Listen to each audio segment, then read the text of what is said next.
How to turn off post sharing on Instagram to Facebook. Hello and welcome to our channel. In this tutorial, I'm going to show you how you can turn off post sharing on Instagram to Facebook. So please watch till the end to properly understand the tutorial. And if you find this video useful, please give it a thumbs up and subscribe to be notified when we upload new videos. So without any further ado, let's get started.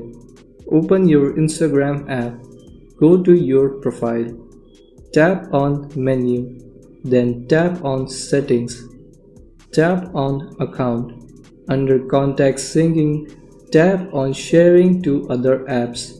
Here you will see what other social media accounts you have connected to your Instagram account. To disable Instagram post sharing to Facebook, tap on Facebook. Turn off these two options. Your stories and posts will now not be shared on Facebook when you post on Instagram. If you want, you can also totally disconnect Facebook from Instagram. To disconnect, tap on the Account Center, then tap on Accounts.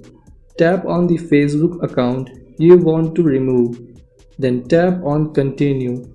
Again, tap on Remove.